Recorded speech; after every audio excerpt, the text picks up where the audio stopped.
everybody. Welcome to Wrestleview Weekly. This is June the 5th, 2019. Everybody in the chat room, let you know. Hey, if you're in the chat room, say that you're there. Say hi, or else forever hold your shut up.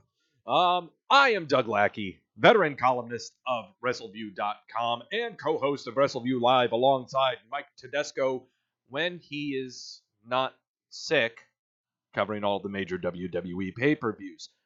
Get well soon, Mike. Hope you're feeling better, buddy. Missed you doing the Monday night post-Raw recap. Everybody in the chat room say hi. Hello, Gills. Hello, Shane. Hello, Quentin. Hello, Kit. Hello. Who else is in there? I saw Andrew was in there. Who else? Come on. Let yourselves be known right now. Oh, Daniel was in there too, thinking that this was going to be a liver-destroying show. Absolutely not. We are responsible people here on the show when it comes to the sources. And boy, howdy, we're doing some good sources today because last Saturday, Shifty, howdy. Because this is a happy show because we went a perfect 5-0 for last Saturday's NXT TakeOver 25. I don't know what that is in Spanish. I didn't take Spanish. I took Latin. So, yeah. So, yes, we are celebrating. We don't have to drink any nasty tequila. You thought this was going to be a sober show? Hey, Lewis, you thought this was going to be a sober show? Absolutely not. We're celebrating. We're sipping on the Johnny Walker Double Black tonight. The best sources you can find. Got this for Christmas. I've been sipping it for the past hour, and yes, this is going to be a good show. Mm-hmm. Yes, we went a perfect 5-0 for NXT TakeOver, and so what better way to follow up that perfecto with trying to do another perfecto with this coming Friday's Super ShowDown coming from, I think, Jeddah, North Dakota. I'm not sure. But yes, did you... Gil's asking, did I shout fuck this match at any point? Oh, yes. I yelled fuck this match plenty. Clinton in the chat room telling me that it's 25. Veinticinco is 25. Yes, that's what that is. Okay, that's what it is in Spanish. Okie doke. But we are going to be predicting the Super ShowDown show coming up Friday on the WWE Network. There are, I believe, 9 matches on the card. 9 matches on the card. We will be predicting all 9 of those. And as is tradition, if we get any locked predictions wrong, and I believe we're going to do 4 locks, I think, is the best way. Jeddah, North Carolina. If it was Jeddah, North Carolina, I think the equivalent would be... I don't know what the equivalent of Jeddah, North Carolina would be. It's probably Gastonia or Salisbury or something like that. But, locked picks, 9 matches, 4 locks. For the locked picks we get wrong, we do a shot of the Luna Azul Blanco tequila. And I do not want to do it. So, we're going to have to make sure we make our picks accordingly. How was my weekend, asks Clinton. My weekend was very, very busy. At the grocery store that I work at part-time. I work on weekends. I do a lot of part-time work over the grocery store that's next to me, working in the meat department, specifically the sausage department. Yes, insert sexual jokes here. But I got word about my sales from Memorial Day week. My department sold $5,600 worth of those stuff. Number one in the corporation. The number 2 store only sold $2,300. So my general manager rewarded me with a nice hefty gift card. I was given another gift card for Perfect Secret Shopper. I give great customer service. So I had a fantastic weekend of free stuff coming my way. Of free food and all kinds of other free stuff. Yes. And so that's why we are also celebrating today. I got to fill up some sources. I put a lot of ice in my sources glass, and so I want to top off. There we go. All right. Also on the show, going to be reviewing the Raw and Smackdown, which were very tepid shows, though there are some silver linings that I saw in the show, both of the shows. Some news to go over. We got someone, I believe, that's leaving from a smaller federation that's becoming a free agent. Might get picked up by other places. That's left to say. A obnoxious, obvious story by the intrepid reporter Mike Johnson of PW Insider that someone would be coming back, even though I have been saying on the show that they would be coming back for 5 months. Yeah. So apparently his sources got up to him, where my sources have always been tried and true. Also, additions to the Milk Carton. Very popular additions to the Milk Carton that we've got to go over. That's leading people to be angry all over the Twitter about why aren't they on TV. Well, I'll tell you why. It's because they aren't in the country. That's why they're at home, as is a lot of other people that are home, treating themselves to some vacation time. So, there's your news.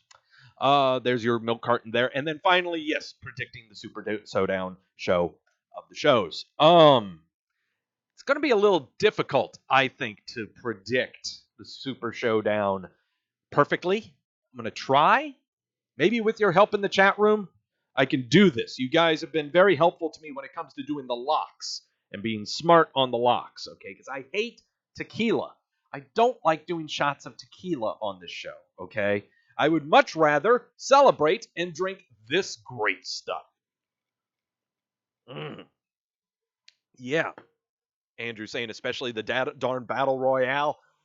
Oh, that's the one I am afraid of the most. That's the one I'm afraid of the most to pick. So, all right. Time to get this show on the road. Monday Night Raw. Though it had maybe one or two shining moments, if there was ever an episode of Monday Night Raw to where I think the word disjointed and just spontaneous writing would come in, this would be the episode that I would absolutely look at. Yeah. So, tighten up your belts, grab your sources. This is going to be a little hard to swallow. It's time to talk about Raw.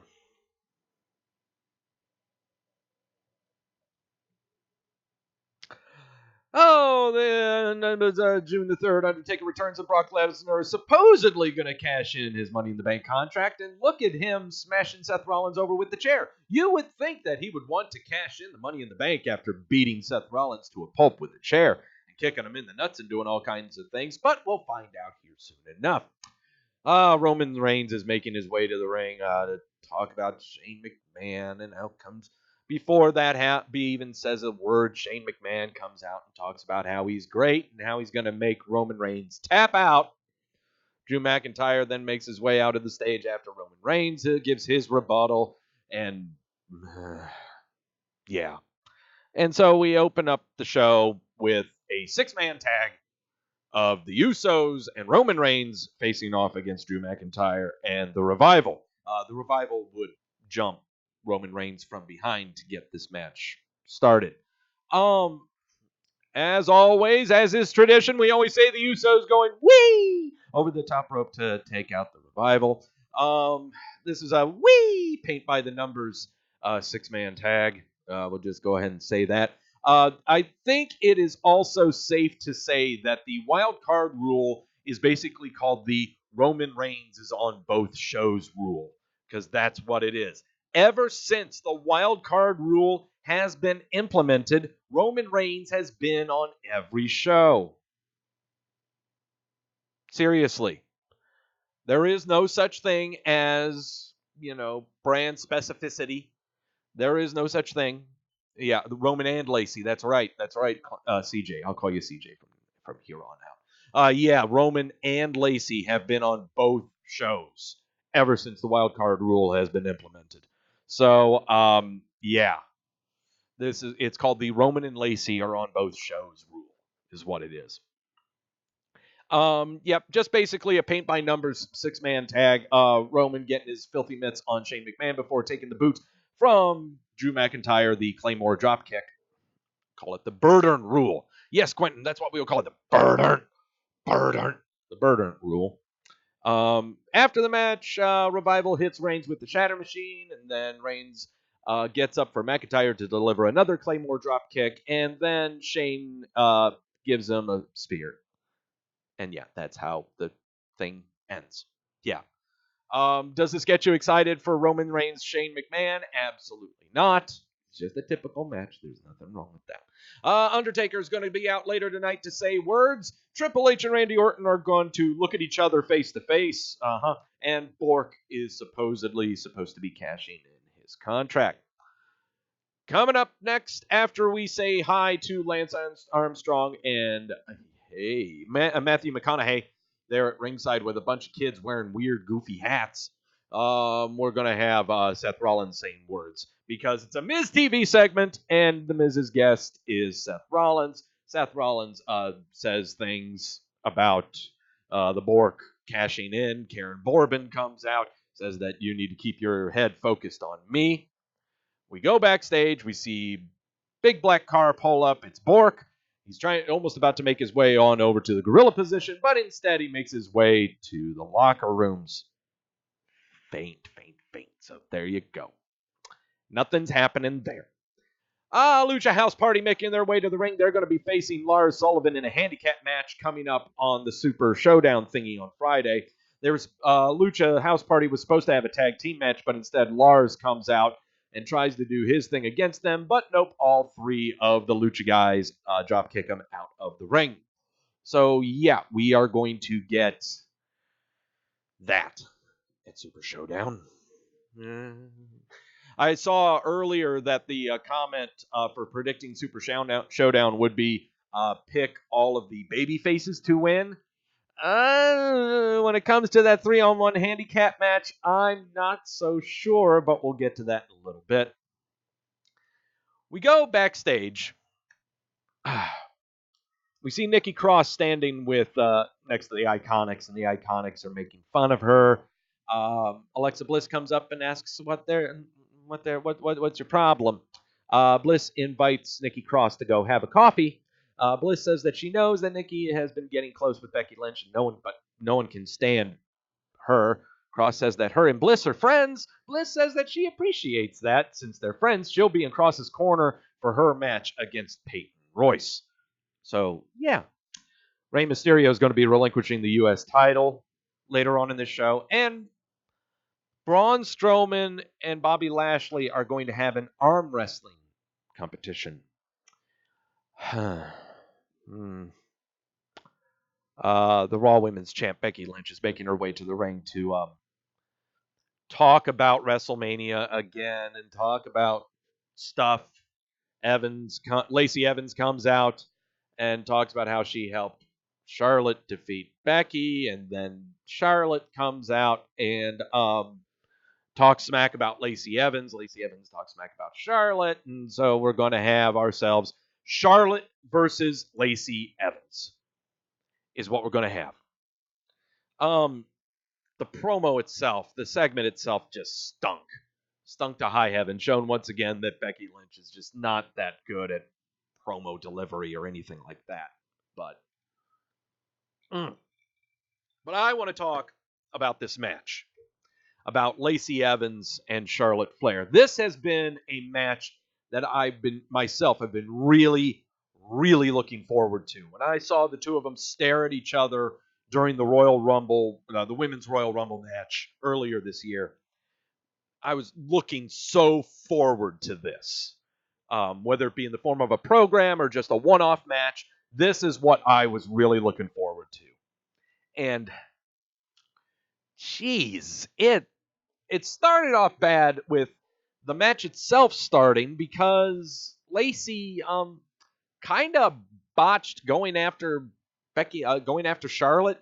I don't know if she was trying to throw a women's right or something, but she just basically like lazy shoved her into the ropes and fell on top of her. it started off bad. Little botches here and there. The match would end with Charlotte rolling to the ropes and Becky Lynch at ringside just interjecting herself and beating the crap out of Charlotte and Lacey. Here, I don't know what she's doing with Lacey. I don't know if this is like a pump handle rock bottom or something. I don't know. But it was a very random match. I mean, not random match, but just a random sequence of events in this match. It really, really disappointing. You know, I expected so much more. And of course, with only 5 minutes, I don't expect a whole lot, but at least I don't expect it to be disjointed or it really was disjointed. This match really summed up what I felt about Raw in that we just had weird endings to a match, completely disjointed writing everywhere. Yeah, this was, yeah. And then Mike chiming in on the Twitter, on top of it being heel versus heel, there's no chance of the crowd being into it. Flair and Evans had next to zero chemistry together. Flair tried, but Evans is just so painfully green in the ring. Evans forgot spots. She looked sloppy. Good character, but not ring ready. I mean, Lacey Evans has given us some good performances, okay? We can't judge it all off of this one match, okay? I thought her match with Becky Lynch over on the pay-per-view, yes, that one that we had, Money in the Bank. I thought that was a fine match. Not saying it was the greatest, but I thought it was fine. It's had cohesiveness to it. People botch. But this one really stunk because this is against Charlotte Flair. And Charlotte Flair can keep it together in the ring, okay? We don't have to worry about anything when it comes to Charlotte Flair, okay? She can save her own. But there was something about this match that just did not go well. People have off nights. It happens. And sometimes the two that are in the ring have off nights. So it was a really weird ending to the match, I thought. You could have done something else, like maybe bring a foreign object or just fight on the outside and go to a double count out or something like that. But interjecting Becky Lynch into this, I don't know. It just felt weird. Rey Mysterio relinquishing the U.S. title. Before Rey Mysterio can have his moment and, say that he's relinquishing the title, Samoa Joe's music comes out. He comes out, trash talks Rey, and Rey tells him to hold on. Yeah, they didn't let me finish. I'm here to relinquish the U.S. title to you, Samoa Joe. Mainly because he didn't feel like the way that he won the title was kosher. Samoa Joe's shoulders were not on the mat, and Joe lets him know that and everything. So Rey lays the title down on the ring for Joe to pick up. So Samoa Joe is your United States champion once again. But before he could do that, before the end of it, of course, Samoa Joe jumps Rey Mysterio, and there you go. It was a very, very good segment. Shows that, fuck honor, fuck respects, fuck the respects. Mysterio had a very good connection with the crowd. I completely agree with Mike on his tweet. And the attack from Joe was well done. This was a simple segment. Yes, absolutely. Yeah. Braun Strowman making his way to the ring to face Bobby Lashley in an arm wrestling contest. That's going to be happening. But also what's going to be happening is a third encounter between Cesaro and Ricochet. Yeah. The silver lining on Raw for the past couple of weeks has been the Ricochet Cesaro match. They have just been so much fun to watch together. Just so much fun to watch. And amazing to think that all of this spanned from Cesaro calling Ricochet weak after the Money in the Bank ladder match. Who'd have thunk that it would spawn so many great matches? But Braun Strowman versus Bobby Lashley. Just a silly arm wrestling thing. Yeah, it's arm wrestling, but of course, before then, Bobby Lashley's got to get his slapping in the face of Strowman. Yeah. This involves they get a grip on each other's wrists and they slip out, so they got to use chalk to dry up their hands. Braun Strowman would win the arm wrestling contest. However, Lashley would take the chalk, blind Braun Strowman with a toss in his face, and then power slam Braun Strowman. That made me interested in this match. This Braun Strowman Bobby Lashley match, I think, may be a show stealer on Super Showdown. I'm really fascinated with that match. Yes. Shown footage of the WWE 24/7 title, which was defended on a golf course where Jinder Mahal found R-Truth. And, look, everyone was making the comments of who goes onto a golf course in their wrestling trunks. Well, if you have ever been on a golf course and drank copious amounts of adult beverages, you really know not to question anything that you see of what happens, especially if it involves a golf cart. But no, R-Truth would successfully defend that title and run away, Carmella driving the golf cart and R-Truth being dragged behind it. So, fun stuff. Don't shit over it with your logic. Alexa Bliss is making her way to the ring alongside Nikki Cross, where Nikki Cross is going to face Peyton Royce of the Iconics. And so, yes, that's what we're going to have. Nikki Cross would win this contest being pinfall when Bliss would call for some coffee to the outside. Billie Kay would knock said coffee out of Alexa Bliss's hands. This all causing Alexa to go really bonkers. She's furious. This would distract all kinds of things, but Nikki Cross would win the contest. After the match, Billie Kay checking on Royce, and Alexa is still pissed that her coffee was messed up with. So, yeah, she's taking out her frustrations on the Billie Kay. This coffee thing with Alexa Bliss, I think, is fantastic because so many of us coffee drinkers can identify with this. You don't screw with our coffee, okay? The worst will happen to you if you mess with our coffee. Yeah. I can identify with that young lady. It was not that good of a match, though, but still. Something to carry on a storyline that involves Alexa Bliss. And apparently, Alexa Bliss is perfectly healthy now. Activity in the ring. She is off the injury list. Whatever the heck was wrong with her, concussion or whatever, nothing wrong now. She is now on the active roster now. She is off the injury list. Backstage, Bork Laser is getting fired up to cash in at some point. Seth Rollins is in the ring. He's waiting. Bork's music hits. Rollins is gearing up for a fight. Lesnar doesn't come out. Rollins smiles, paces around the ring. Rollins says he's sick of Bork playing games. He wants to speak directly to Bork. But then Karen Borbin's music hits. Borbin tells him to stop thinking about Lesnar. You better start thinking about me. Borbin says he's going to crush Rollins' dreams and take the title. Rollins says he'll have to pry the title from his cold, dead hands. Borbin says he's okay with that.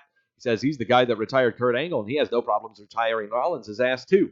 Corbin shoves him and goes to walk off, but Rollins punches at him. Corbin quickly takes him down. Rollins fights back and hits the enziguri, but Rollins connects with a suicide dive. Then Bork's music hits. Rollins turns around to wait for Lesnar. Borbin gets in the ring, hits him with the end of days. Still no Lesnar. Lesnar's music hits again, and this time he comes out with the steel chair. But the first thing he does is kicks him in the jewels. Then he starts smashing him with the chair, gives him a German suplex. Heyman asks if he wants to cash it in, and Lesnar's shouting, "Not now!" Keeps on asking him. He asks him. Lesnar says, "Not now. Not now, I'm playing. Go away." Lesnar smashes him again with the chair. He gives him an F5 on the outside of the ring, puts him back in the ring, beats him up with more chair shots. Then Heyman asks him if he's ready to cash in. You want to do it now? Lesnar says, Friday. Well, what about now? Friday. He wants to do it Friday. Okay. So,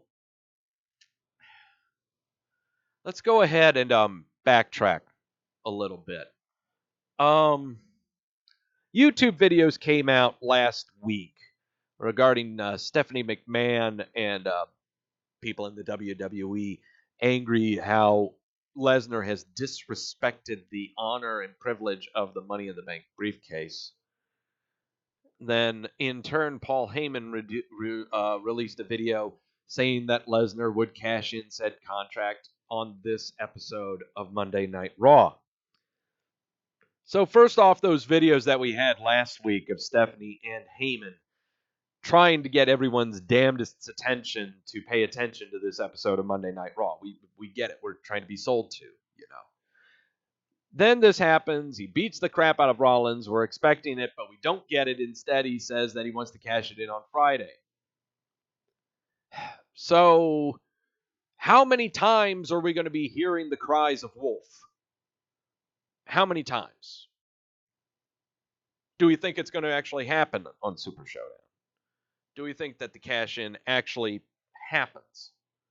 I had I'm trying to remember. I think it was Lewis it was Big Stoop on the Twitter tweeted at me asking what my sources were and what their thoughts were on the Bork cash-in that would be for tonight.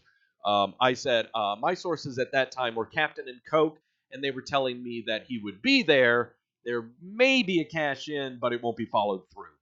Well, there wasn't really a cash-in attempt, and it wasn't followed through. So, yeah, there you go. Hey, Brian. Hey there. How you doing in the chat room? Kit saying she's they're happy to hear Crying Wolf all year. I got no problem with the Crying Wolf. It's just we know it's not going to be every single episode of Monday Night Raw now, right?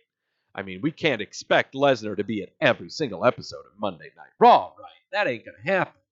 So, it's how do we maintain this form of suspense when we know that Lesnar is not going to be there all the time, and when he may be there, he probably won't cash in? I don't know. When will Bork cash in? Place your bets. If I'm going to say when he will cash in, if I want to place a bet, it won't be until WrestleMania. I don't see him cashing in until WrestleMania. They are going to drag this out for all that it's worth. And yeah, that's what I see. If he's not cashing in at WrestleMania, it's going to be sometime around WrestleMania where he'll go into WrestleMania as the champion. That's the only other option I see. But really, I see WrestleMania. I see WrestleMania happening where he cashes in. And whatever match Seth Rollins is in, you're reading my mind, Kit, in the chat room, it turns it into a triple threat because Bork wants to get his revenge on Seth Rollins for not just winning the title at WrestleMania this year, but also taking it from him when he had the Money in the Bank way back when. Okay, so full circle storytelling will happen. So, again, I don't see him cashing in until WrestleMania. Ah, yes. That's what I think. So there you go. And the EMTs come out and strap Rollins to a gurney and send him away. Ah, yes. Time to talk Bray Wyatt and the Firefly Funhouse. One of the shining lights of this week's Monday Night Raw. I think the only way that I can explain it right now is just by reading the review that Mike eloquently wrote here. Wyatt says that he has something very important to talk about, and that's exercise. Wyatt comes up to Huskus the Pig, play on a previous character that Mr. Wyatt had. Wyatt throws away his chocolate that Huskus was eating, and Wyatt says one day all that excessive gluttony is going to bite him in the tail. One day people will tell him he's a genius and have the whole world in his hands. Brilliant metaphor. But all of a sudden, from out of the door, a demonic Vince McMahon puppet walks in. McMahon tells them to get their act together. Wyatt says that Huskus will get his act together. Then they start doing an 80s style exercise video with weird backgrounds where Wyatt says, now pull up your pants and do the Muscle Man dance. They do the dancing. Lots of creepy little interjections of the Fiend character of Bray Wyatt's. And then Wyatt says, I will always light the way, and all you have to do is let me in. Here we get the Ramblin' Rabbit playing keyboards. Pull up your pants and do the Muscle Man dance. Yeah! This whole thing of this episode of the Firefly Funhouse felt very Tim and Eric Awesome Show to me. It felt really random, but also just great.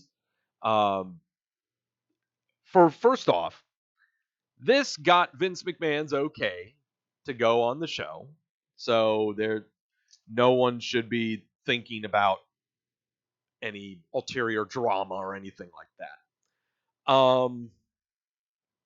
So Huskus the Pig is a play on Bray Wyatt's previous character of Husky Harris.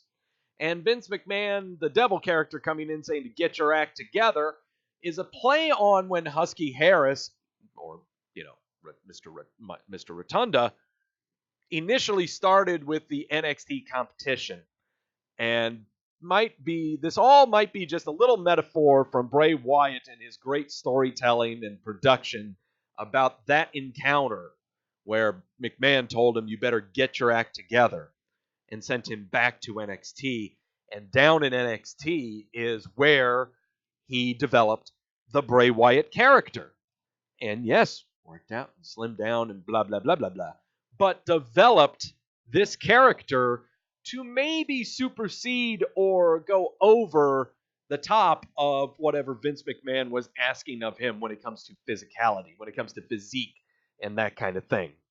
I really thought this was a brilliant episode of the Funhouse because of that little metaphorical story that it told about the Bray Wyatt character, performer, what have you. I thought it was fantastic. Already they are selling T-shirts for Wyatt Jim on the WWE shop. I, on the other hand, would like to get my hands on a Vince McMahon devil puppet. I figure that a lot of you would like one of those as well. Because, that would be some good shit. But, you're asking me to do the Muscle Man dance? No, Doug doesn't dance. All that Doug does is either run into people or stand in the corner and drink. Yes. Triple H and Randy Orton going face to face. Your typical no physicalities happened here. Your typical Randy Orton emasculating comment to Triple H about Stephanie having balls. Triple H with the counter comment that Randy can't be emasculated because he has no balls. They're trying their damnedest to get us excited about this match. They've only been playing video segments for this for the past 3 or 4 weeks. This was actually Randy Orton's saving grace of avoiding the milk carton of appearing on Monday Night Raw. If he had not appeared this week, we were going to see him on the milk carton. But he saves himself by just talking smack to Triple H. So, there you go. All right. Time to talk about one of the few wrestling matches that happened on this show. And that is Ricochet versus Cesaro 3. Okay? First off, their matches have been only occurring on the second hour. This is the first time they've been given essentially the main event slot. They have got a third-hour match. The darker lighting is all over the place. Time for them to showcase their stuff. What else could they showcase that they haven't already? What else could they cook up in their match? Good. I'm glad we got some gifts because I cannot explain, seriously, a lot of the spots that happened in this match. But handstand from the apron, going into the ring, rocking off of Cesaro's shoulders, flips him around to try to do a power bomb, but he tries to do the Hurricane Rana. No, I'm sorry. I know if some of you are listening to just the audio of this, you're probably going, damn it, Doug, you can do a better job than that. No, I really can't. Okay? Watch this match. It was a very, very fun match, which also almost looked like it led to a botch finish. With Ricochet winning with a roll-up. But no, it wasn't a botch finish. It's really difficult for me to explain in that there was a tilt-a-whirl Hurricane Rana spot that looked like it was going to be countered by Cesaro, which led to just Ricochet psyching Cesaro out that he was going to go around from his back, but instead did not and just flat out rolled him up.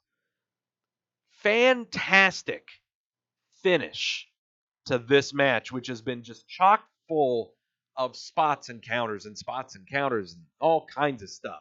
This has been a fun series to watch.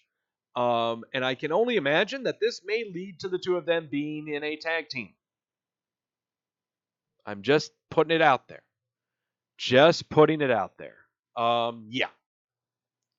But Ricochet would win via the roll-up. Cesaro's not happy, beats him up after the match. And so he goes to the outside, going around, looking under the ring apron to find stuff to beat him up with. He found a ladder, but he thought not to do that.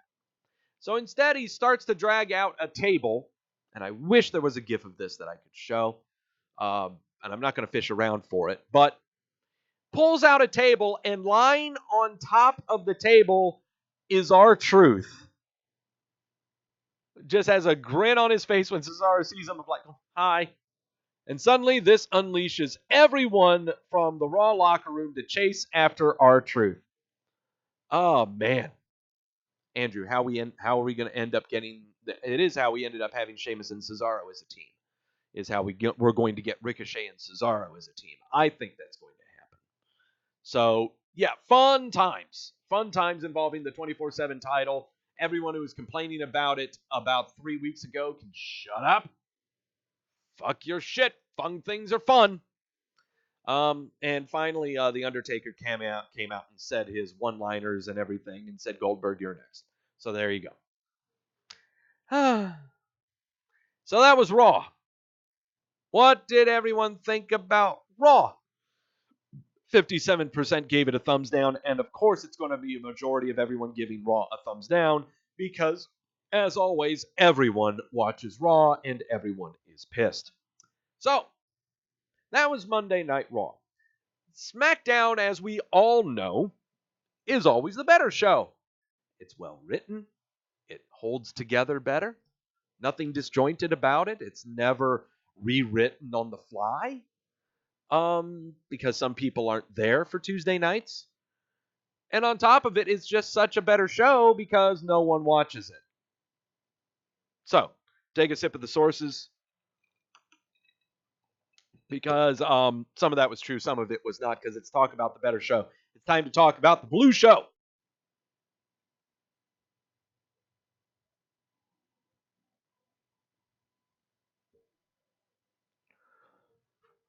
We are moving along quite swimmingly on this because we got some predictions to make. Coming from Laredo, Texas, which is always a nice, fun place. Kofi Kingston coming out with Xavier Woods, and Kofi Kingston giving his usual spiel about winning at WrestleMania, and it's been 11 years. And blah, blah, blah, blah, blah, blah, blah. Outcomes, and before we get the interruption from Dolph Ziggler, we are shown a fantastic video montage of earlier last week, Kofi traveling to his home country of Ghana to show off the title and meet with the population. Seriously, it was a tearjerker of a video montage. A serious tearjerker. Really, really cool montage. After that montage, Dolph Ziggler comes out and interrupts, has a video montage of his own.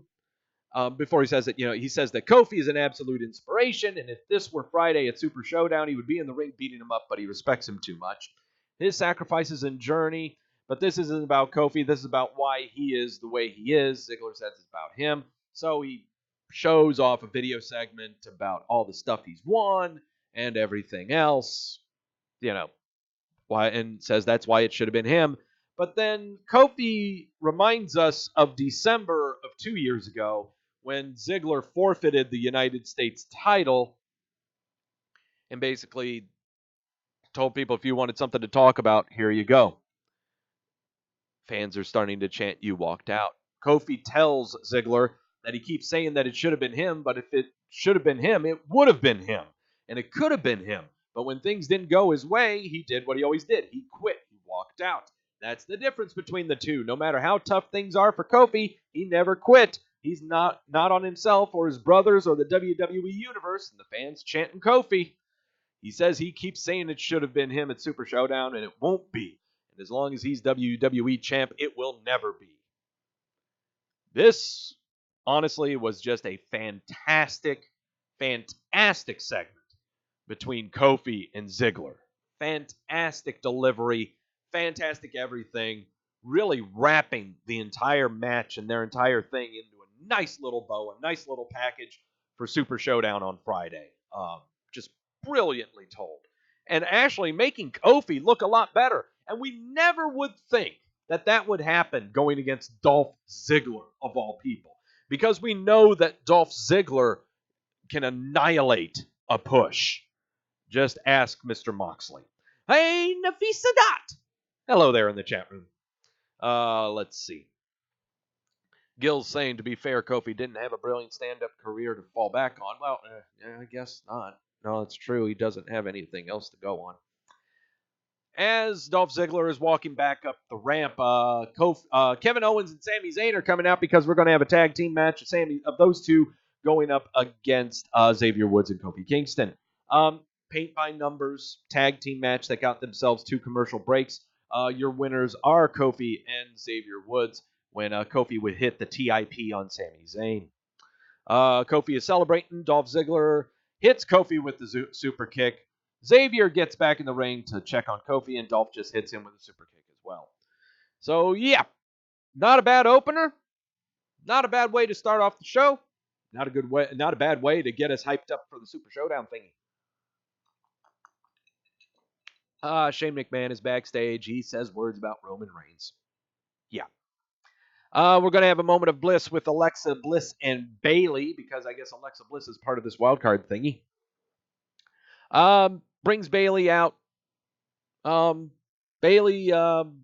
jokes about which Blue Brand incompetent made that coffee that she was given, asks a staff employee to get her another cup of coffee. Bliss tastes it and tells him to put it in the other mug. Bayley says that she's the champ, and if she will be asked any questions, Bliss says that she will until she gets the coffee. Bayley calls Alexa rude. Alexa says it started at Money in the Bank.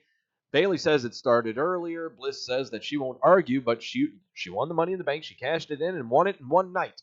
Bayley says it wasn't all in one night. She fought for her entire career. Bliss says that she knew because she won the Money in the Bank too, and goes on to talk about her accomplishments. Bliss says it's almost as if when she was champ, the title meant something. Bliss asks Bayley if the title means something when it's around her waist. Bayley says that she's trying to bait her, but a lot has changed. She's looking at the future of the division, and Bliss says not to cut her off, but she thinks her coffee is coming, and the worker comes out, and Bayley slaps the mug of coffee out of Alexa's hands. Alexa asks if that's the kind of champ she wants to be, but then out comes Carmella. Says that, hey, you girls were talking about Money in the Bank. You ought to be talking about me as well. And then Charlotte Flair comes out. She joins the women. She spoke with Shane McMahon. There's going to be a triple threat match, and the winner of the triple threat match between herself, Carmella, and Alexa Bliss will be facing Bayley soon at Stomping Ground for the SmackDown Women's title. Woo! My ice kind of snapped on me there because he says there's too much scotch in the glass. Backstage, we see R-Truth with his 24/7 title talking to Carmella. Says there's a huge chance.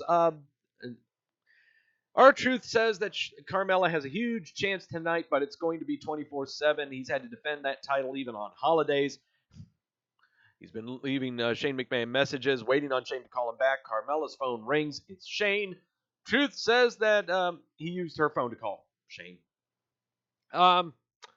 So basically, R-Truth over the phone is told by Shane that he has a match tonight, and it's coming up right now. Won't say against who or what it is. So, yeah, but then we see him. He splits to get to the ring, and Elias is in the ring, strumming his guitar and stuff. We come back from a commercial break. Elias is in the ring. And it's surrounded by superstars. It's a lumberjack match. It's a 24/7 lumberjack match with R-Truth versus Elias for the title. No other superstar is able to pin the champ during this match, only until the match ends. Bell rings, underway, R-Truth goes for a roll-up, Elias kicks out, Elias throws R-Truth to the outside, stomps on him, throws him back in the ring, puts a knee to the face, and gets the cover and wins. Your new 24/7 champ is Elias. After the match, all of the Lumberjacks stand on the ring apron, get in the ring, beat the crap out of Elias, but Elias ends up getting to the outside of the ring and crawls underneath the ring. Everyone else is beating the crap out of each other all around the ring. But then out of nowhere, we hear the bell ring, and out from underneath the ring emerges R-Truth with the referee and his hand raised in victory because he has won back the 24/7 title. If you check the YouTubes and check the Twitters, there is footage of what happened underneath the ring, of how this happened. Apparently, Elias went underneath the ring, but R-Truth was there to meet him. Referee coming from behind Elias. R-Truth would slam Elias's face into a steel chair and pin him for the title. Yeah. R-Truth runs away with the title. Fun segment. I don't care what anyone says. Fuck your shit. Fun things are fun. Aleister Black is in a dark room again, saying words. Mentions how last week he basically issued an open challenge, and it's either people being cowards or intelligence that kept people from challenging him. Black says his track record speaks for itself and what he inflicts, and it isn't exactly your daddy's WWE, but until that time where anybody does knock on his door, he will be sitting and waiting impatiently. I would love to see, while he's cutting a promo like that, we get a cut shot from outside, a door where he would be sitting in this room. There's a door, and it says Aleister Black on it, and people are like, just random people are just walking by, just not even paying any care to it. Or maybe a custodian walks by cleaning the door and accidentally knocks off the Aleister Black sign. I just had some random thoughts about what I would do when it comes to these stupid little segments. Unless Aleister Black is becoming rather aggressive and moody, if you could not tell, which again leads me to believe this is where we're going to be getting a swerve. Aleister Black is going to be bad guy. That's all I'm saying. Shane McMahon is in the ring with the Revival, talking stuff about Roman Reigns and how comes Roman Reigns, and he gets jumped from the Revival. Reigns beats him out of the way, but then Drew McIntyre appears out of nowhere and boots him with the Claymore. There you go. And then Shane beats him up again. Triple threat match for the number one contendership for the SmackDown Women's title. Charlotte Flair, Alexa Bliss, and Carmella going at it.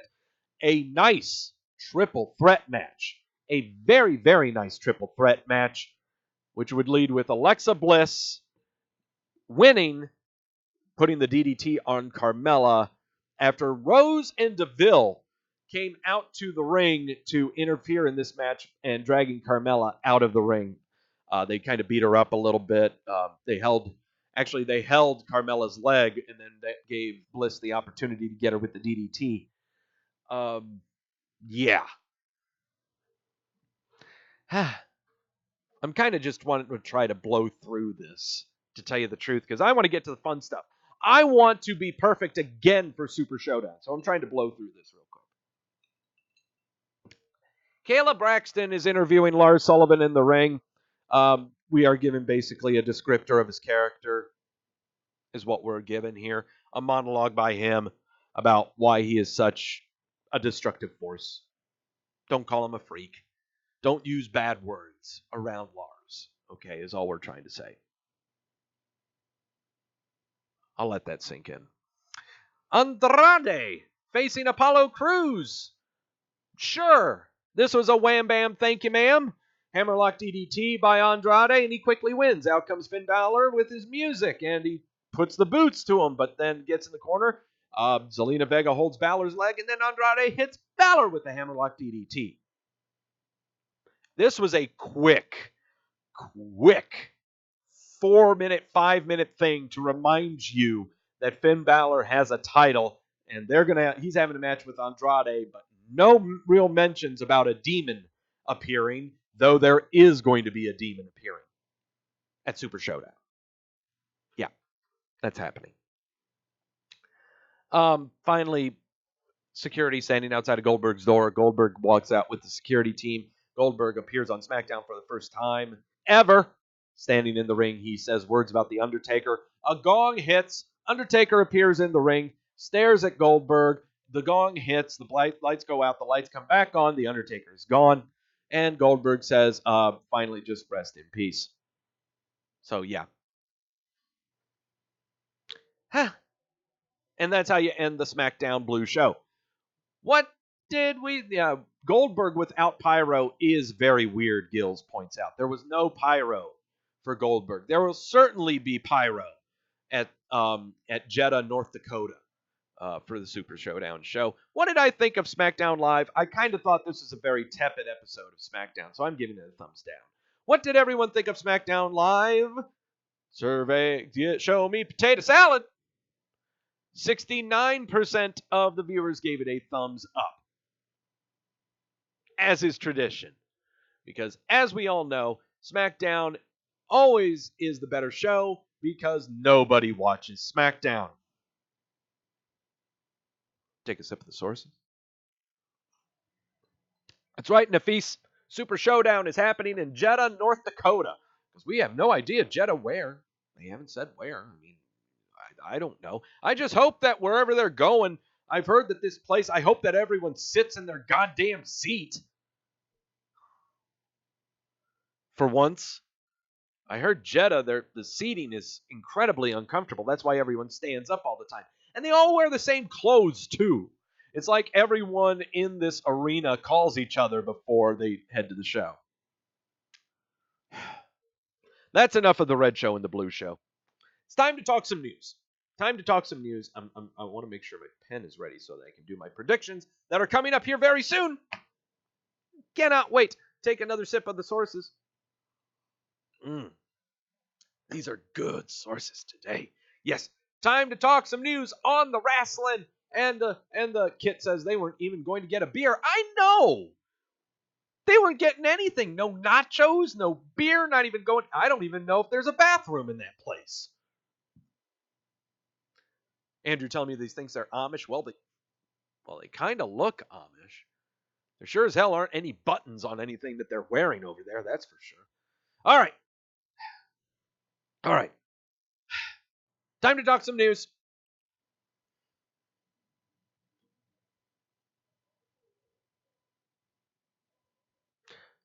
Time to talk news.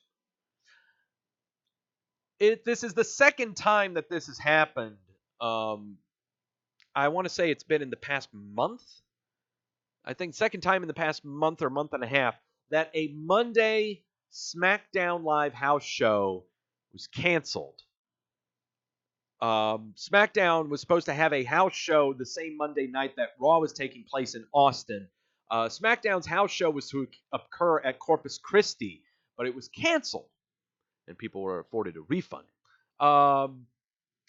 Due to a scheduling conflict, is what they say, and fans who purchased tickets got their refunds for it. But this is the second time in a month that this has happened. The last time this happened was on May 18th, when the WWE canceled a SmackDown show coming out of the Tsongas Center in Lowell, Massachusetts, when at the same day there was a Raw show in Albany, New York.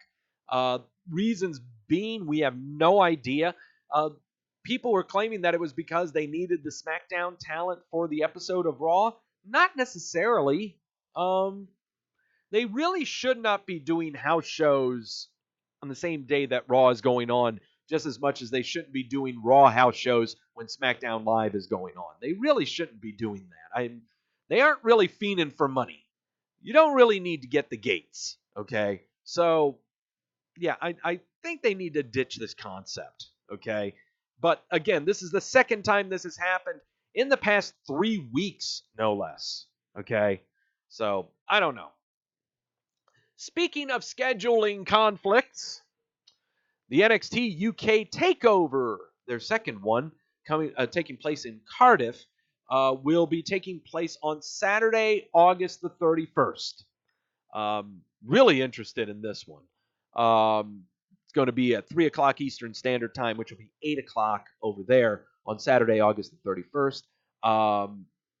Should be noted, though, this will be, let me see, I don't think there are no matches lined up for it just yet. But it should be noted, though, that August the 31st on that Saturday is going to be the same date as AEW's third All-In event. I'm not sure what it's going to be called, All Out instead of All In.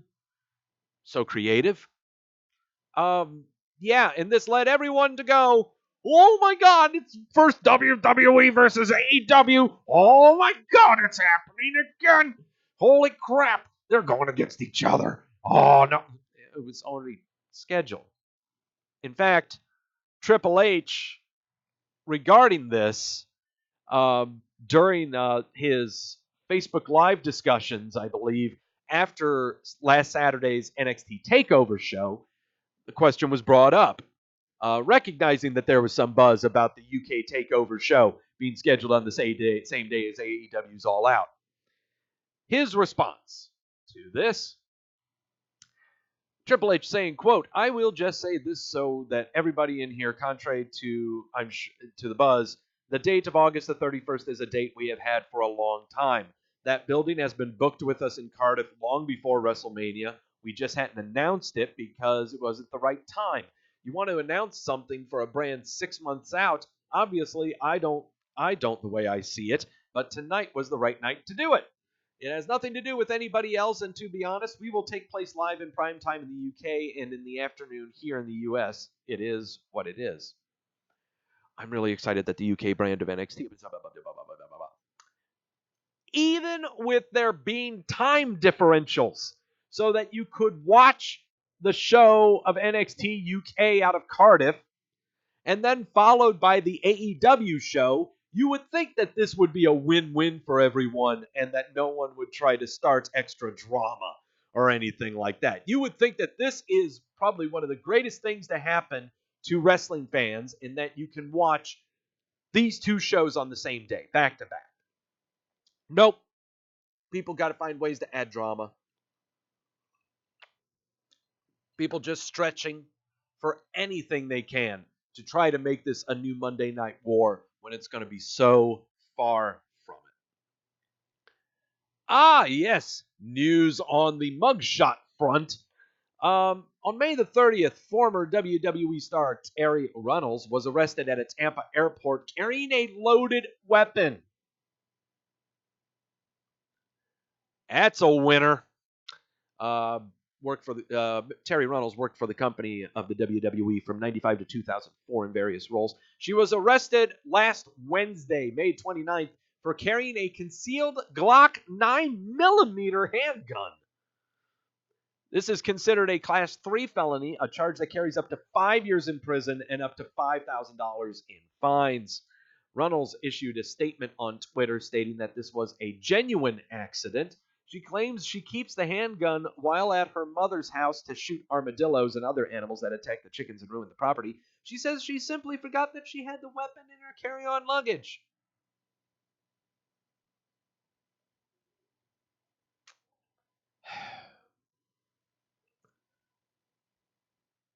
After you're done, I mean, whatever reason you have the gun, okay? If you're shooting pests at your mother's home, if you're using it to shoot flies on the wall, if you're using it for insert innuendo here, whatever reason you're using a gun for, is the first thing that comes to your mind after you use said gun, I better put this thing in a very safe place. I know I'll put it in my carry-on luggage. A genuine accident. Really. That's the first place you think of when you think of where should I put the gun? Is in your carry-on luggage. Really. Yeah. Uh-huh. I don't know what's going to happen with this one. I don't know. I'm not going to think of the worst. I don't know. Speaking of other news on the police docket, NXT superstar Rachel Evers, she is the daughter of Paul Ellering, is unharmed after a hit and run accident near the Performance Center. This happened, I believe, last Wednesday as well. Well, maybe last Tuesday, but ended up on the Twitter last Wednesday. Rachel Evers here on her Twitter feeds, she goes, "Let me start by saying this. I am okay. I was hit by a drunk driver today on my way home from the Performance Center. Hit and run. I'm extremely thankful it was my passenger side that was hit. Some people aren't so lucky. Please don't drink and drive. Amen." Amen. She even ran so fast as to get a picture of the guy who hit her and a picture of his license plate. Yeah. Mike in there. Hey, Mike, how's it going? This is a legit hit and run. She got hit and she ran after the guy. Yes, on both runs. Yeah, hit and ran. Both of them ran. Apparently, she ran faster than this joker. So, yeah. She says in the tweet, side note, as he drove off, I ran after him and got the best pictures of both his plates and his face. I love a good cardio challenge. I got to tell you, never more of an incentive to join the WWE Performance Center so that when you do happen to be the victim of an accident like this, that you're able to chase down the car that hit you. Damn. Well, I'm sure there was a lot of traffic and stuff, whatever, but still. Makes me want to join I need to join a gym in case that stuff happens, you know? Yes, WWE names Andy Workman to be the VP and general manager of the WWE UK and Ireland. They issued a press release about this hiring. Among the many responsibilities that Workman's going to take on, he will work with partners on TV, live events, marketing, and more. Yeah, don't know much about him. Don't know what that means. All that I really do know, though, is that the WWE's UK brand of NXT is gaining an amazing amount of traction right now. The sky is the limit right now over there. It is actually a very well done show, very well written. I encourage all of you to check it out. It's amazing that this young of a show has blossomed into what it is right now, with it only having the most basic of titles, a basic character development. There's some great stuff going on there, not just saying it because Walter is there, and not just because he has formed a new faction alongside Fabian Eichner and Martel Bartel, known as Imperium, which is kind of the WWE's bastardization of Ringkampf that Walter was a part of before joining the WWE. But still, it's an awesome show. You should definitely check it out. But there's nothing but really good things happening over there in the UK and Ireland. A lot of stuff's happening over there. Daniel Bryan speaking out on how long he wants to continue wrestling. I want to do it my whole life. That's what he told Sports Illustrated in an interview, who just turned 38 last week. He said he has no plans to retire and he wants to continue on doing this for the rest of his life. He is quoted to saying, "There are people who say, I only want to do this for 3 or 4 more years, or I only want to do this until I'm 45. But Bryan says, no, I want to do this until I'm 70. Months before I die, I want to be doing a wrestling show. I won't be able to do the stuff I do now, but I want to go out and do this thing. I've been passionate about wrestling my entire life. I want to do this my whole life." Okay. You can go right ahead. That sounds fine with me. I've got no problem with it, just as long as you don't do any flying headbutts or anything like that. You don't kill yourself. Please don't be Mitsuharu. Or, yeah, don't become Mitsuharu Misawa. Please. Be smart about it. NXT superstars have been announced for Evolve events in the Europes and other places. This includes Matt Riddle versus Drew Gulak at Evolve 131 in July. The events are being held at meet and greets with NXT champ Johnny Gargano, then NXT champ, but he isn't anymore, Tomato Ciampa, Undisputed Era, and others. This is the 10-year anniversary of the company Evolve, and Matt Riddle and Drew Gulak are two of their most prestigious alumni, and it's going to be taking place in Philly on July 13th, 2019. This match was set up earlier in the month of May when NXT ran a house show in Philly. Gulak issued an open challenge for the show, which was answered by his former Catchpoint partner, Matt Riddle. So, this will be interesting. But it's also a great partnership that the WWE and the NXT brand has with Evolve. And this is what we're seeing all around. Partnerships and stuff. Okay? Independent wrestling is not dying. It's just integrating and getting smarter. Best way to put it. Eli Drake is no longer under contract with Impact. He declared that he is officially a free agent. He took to the Twitter yesterday, saying that he is officially a free agent. In his post, he thanked Impact for the overall great experience and also wished the company nothing but continued success and growth going forward. We reported here on Wrestleview back on April the 7th that Impact terminated their contract with Drake. But according to a new report by PW Insider, the reason for the termination was that Impact Wrestling Management was upset with comments Drake made about the company during interviews and had already been unhappy after he refused to work a match with Tessa Blanchard at the United We Stand pay-per-view during WrestleMania 35 weekend. Of course, also according to the same report from Johnson, Impact sources at the time of Drake's termination believed they could enforce a one-year non-compete preventing him from signing with another company. So much more reporting about settlements and crap involving him. But Eli Drake, whatever he is now a free agent. So there you go. Open arms. AEW is welcoming him with open arms, I'm sure. Also, previously mentioned this AEW All Out show, Starrcast 3, or whatever the hell you want to call it, will have a match to determine its first ever AEW World Champion. It will be Hangman Page versus Chris Jericho at the Sears Center in Chicago, the same location where they had the first AEW event last year during Labor Day weekend that I attended, that I'm still in therapy for. So there's your first match announced for a show that's going to be happening. Tickets go on sale on June 14th. The All Out show is on August the 31st. And also during that Starrcast 3 for that Labor Day weekend in Chicago, one of the first guests announced is Mick Foley. So, you guys can keep him. I'll just miss throwing Cheetos at everyone. Oh my God. What is that logo? Look at the Starrcast logo. It's got the thingy with the 3.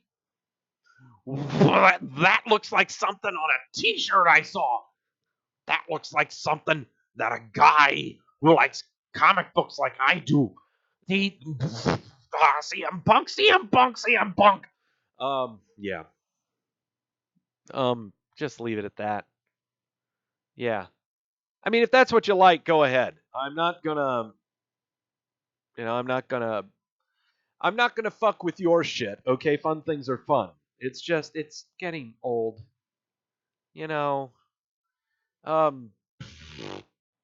Whatever. Whatever tugs at your bobber, little fella. Okay.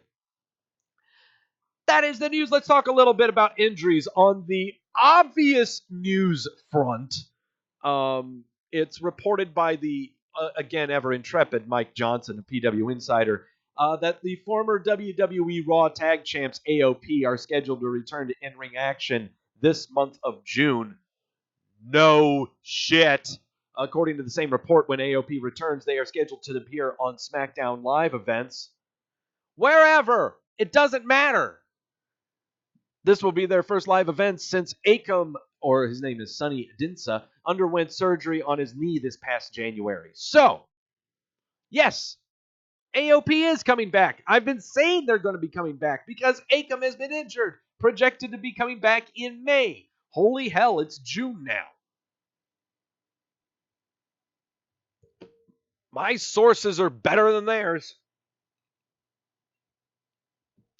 How do I know this? I know this not just because I have the best sources in the world, but I have access to the greatest machine known to mankind. It's called the Twitter machine. You don't think Razar is ready to go in that ring? Have you seen what Razar looks like right now? Look at this guy. This was a picture posted by Ryan Satin on the Twitter. You see him a lot. He's a good guy. Look at this guy. Posted April 16th. Razar is a 335-pound freak of nature. This guy makes Lars Sullivan look like Drake Maverick. Look at him. Lewis, I know you're in the chat room. Are you looking at this right now? Does this not inspire you? Jesus Christ. Guy's got his traps could be used as speed bumps. Look at him. Jesus Christ. Maybe this is why we haven't had the Viking Raiders on TV. I don't know. But holy hell. Can you imagine when the AOP comes back and they're given their first squash match? Oh my God. There are going to be bodies flying into the fifth row. Jesus Christ. I cannot wait. I seriously cannot wait. This is going to be fantastic. Lewis, I'm inspired and horrified at the same time. I don't blame you, dude. This makes me sit up, man. I can't wait. I cannot wait for this. So AOP should be coming back very, very soon in the near future. But until then, Akam is still on the injured list, along with Jason Jordan, who I don't know if he's retired. We haven't gotten word yet. Fandango, torn labrum. He's watching baseball games in Florida. It shows on his Instagram account. We don't know when he's coming back. Tomato Chomper, neck surgery. He is rehabbing right now. Looks to be doing a heck of a lot better. He wasn't projected to be coming back until December of this year, but we're looking at maybe him coming back quicker than we anticipate. Ronda Rousey had a broken hand. I'm sure it's fine now, but now she's having a baby. So we ain't going to see Ronda Rousey until next year's WrestleMania. Nia Jax just completed some grueling rehab on her 2 repaired ACLs in her knees. She can finally do full squats in the gym now.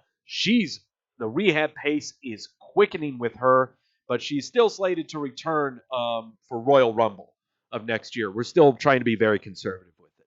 Jeff Hardy, clean up knee surgery. We're not going to see him until Fastlane of next year. Being very conservative with that as well. Dominik Dijakovic, torn meniscus. He will be back probably looking at next month is what we're looking at. He was supposed to have a North American title match with Velveteen Dream at last Saturday's NXT TakeOver pay-per-view, but then tore his meniscus 2 weeks out. In comes Tyler Breeze with the save. Speaking of Tyler Breeze, who is now an active full-time member of NXT.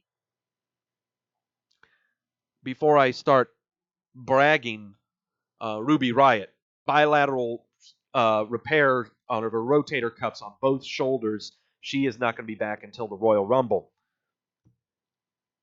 A long time ago, probably about a good 8-9 months ago, when a being known as Adam Martin used to co-host Wrestleview Live with me for pay-per-views, and I would mention quite regularly that soon active members of the WWE roster on the main roster would be shipped back to NXT. One of the first that I mentioned that would be shipped was Tyler Breeze. God damn, it feels good to be right. Gil's in the chat room reminding me of waiting for a Dijakovic-Keith Lee rematch. Oh, God, yes. We still haven't gotten Dijakovic-Keith Lee. haven't gotten a lot from Keith Lee, but I'm expecting a lot of great things from Keith Lee in the next calendar year coming out of NXT. So, those are your injuries. Those are all of the people that are hurt. What about the people who aren't hurt? What about the people who are perfectly healthy? What about the people who haven't been on WWE mainstream television and or pay-per-views for, say, 3 weeks? Where are they? What's happening with them? Well, they end up on a very, very special list. That list is a part of a segment that I know a lot of people adore on this show. Brace yourselves. We are 25 deep in this list. And yes, I've paid attention to the 24/7 segments, so it is fully updated. We are talking about everyone's favorite thing with the animated GIFs and the stuff. It is the WWE Milk Carton. Domo arigato, Mr. Roboto.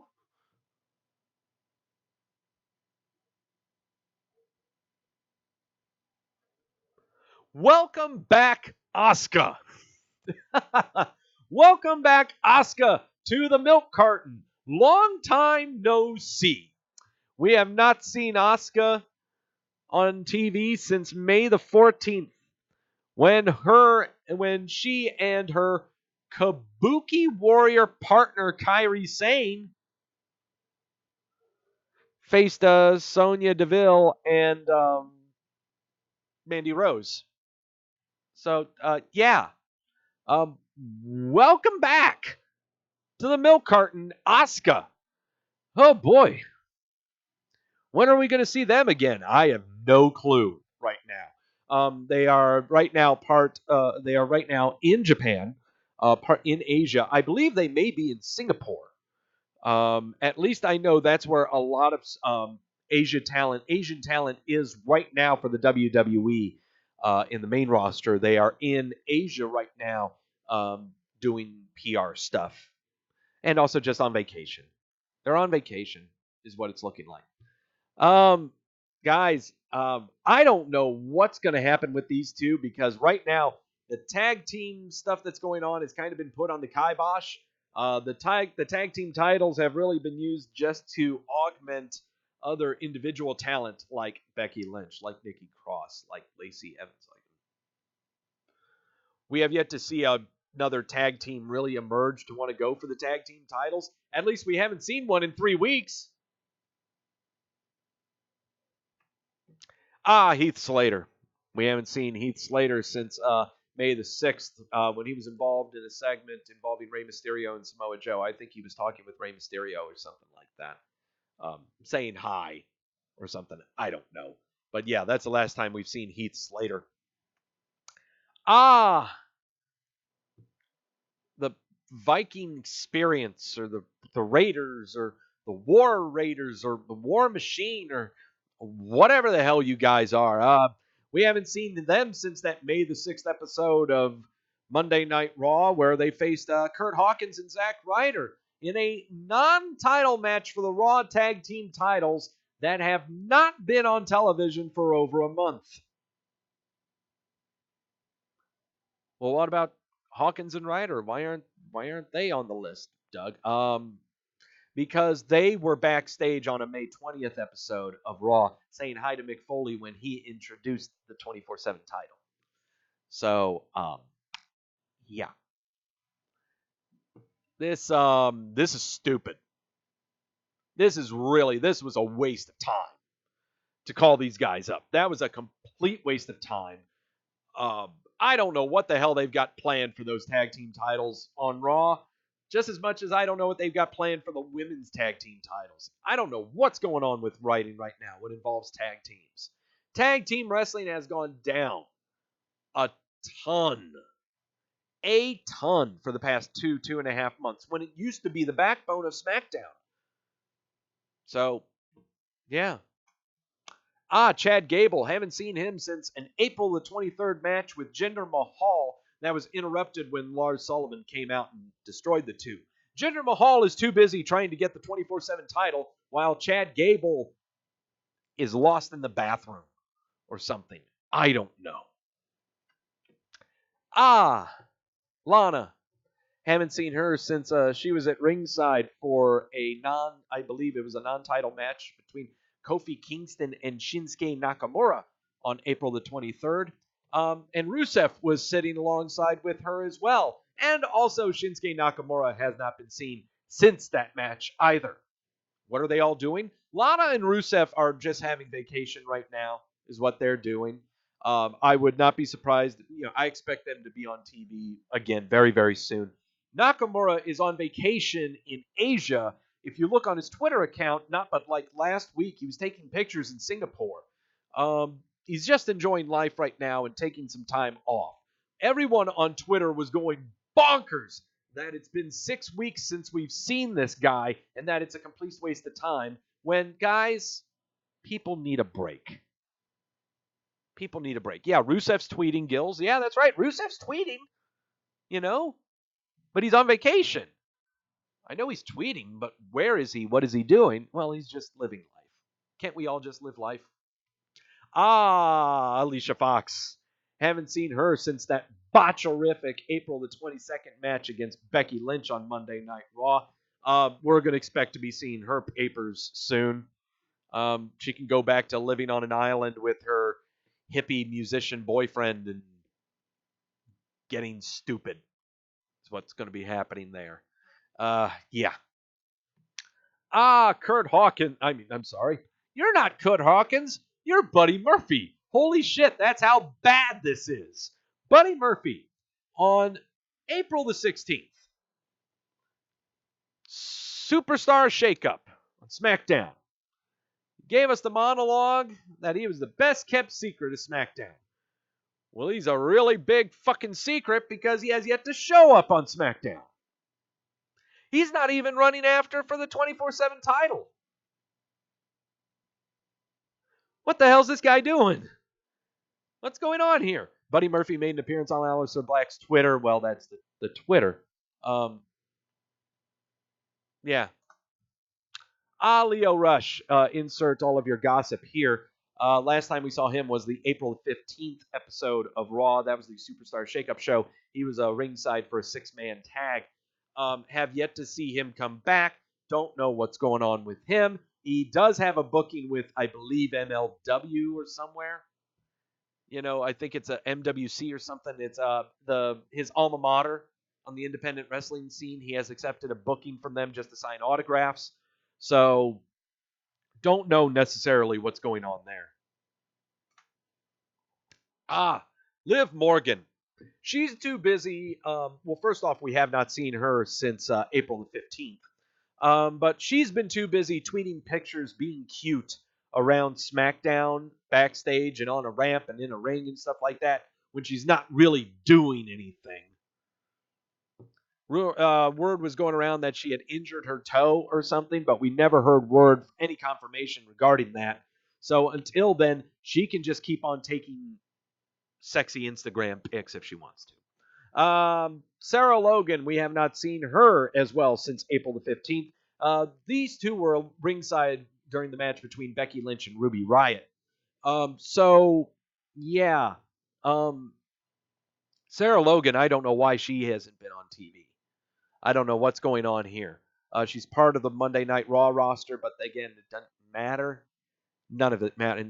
None of this matters. Sheamus, we haven't seen him since April the 9th in a 6-man tag. That was on SmackDown. That was a post-WrestleMania episode of SmackDown. It has now been close to 2 months since we've seen Sheamus. Rumor has it that he was undergoing concussion protocol. Well, this must have been a really big boo-boo because we have not seen him since then. He's been too busy taking pictures of himself looking very muscular and lean because he's been working out in his garage gym. So, yeah. That's what's going on there with him. Oh, well. The Ascension. We have not seen them since the Andre the Giant Battle Royale at WrestleMania.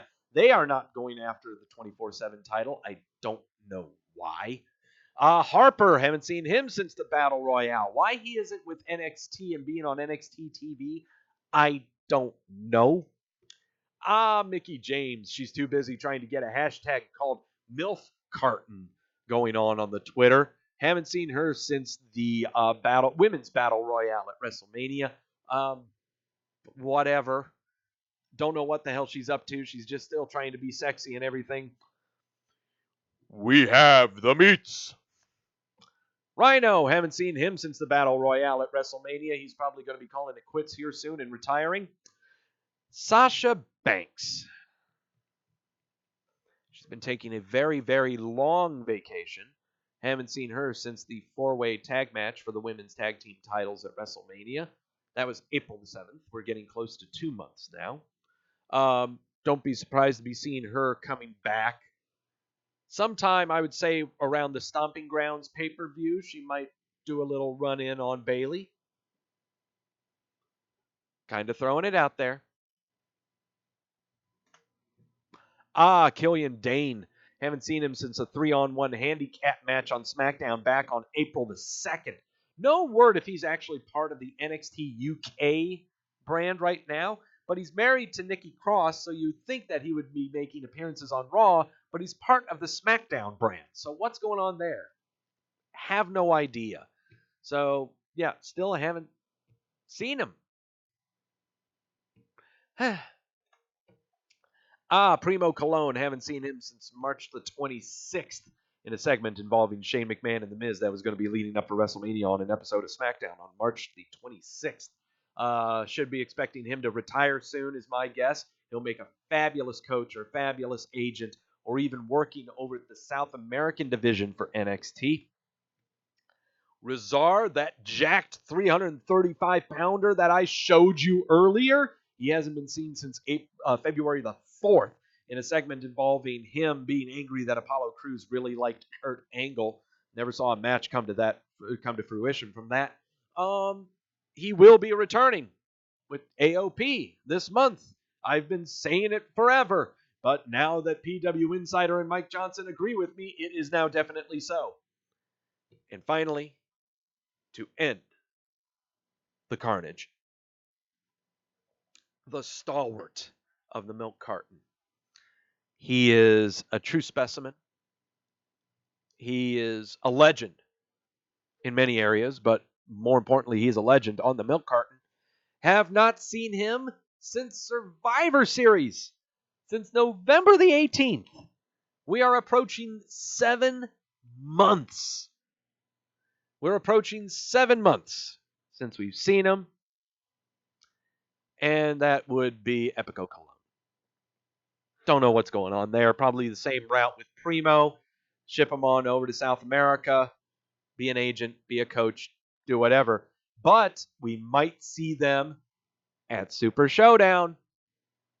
In that Battle Royale, we're going to see a lot of names in that Battle Royale that is almost going to clear out the milk carton. Clear it out. Okay? So, that's going to do it for the milk carton. 25 deep. Man, it just keeps getting bigger and bigger and bigger. Who else could be coming up to the milk carton soon? Let's see. Kurt Hawkins and Zack Ryder, if they don't appear. And there are 3 others that are on here. One of them, is kind of injured right now, but he did make an appearance on TV, so we're led to believe that he is still good to go. One guy, he has been a mainstay on the milk carton. Dear Lord, it would be like his 3rd or 4th appearance on the milk carton. And finally,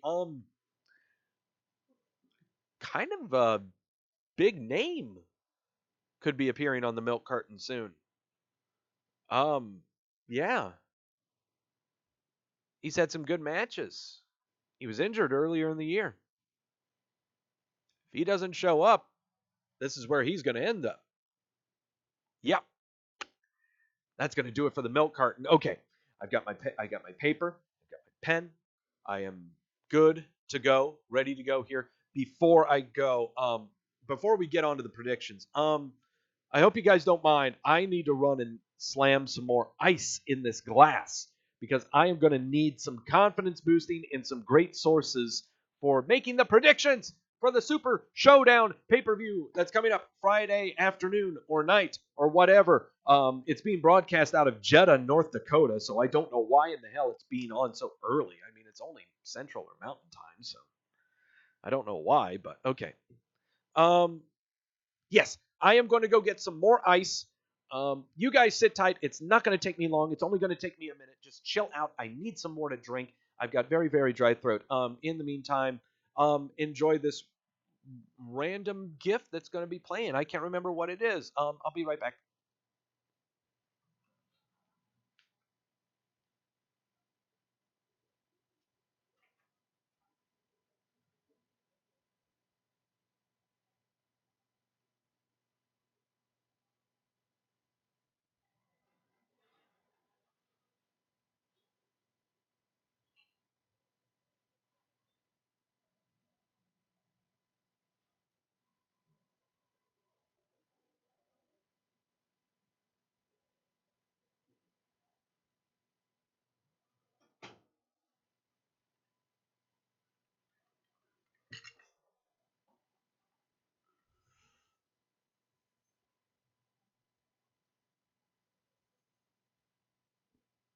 Okay, enough of that.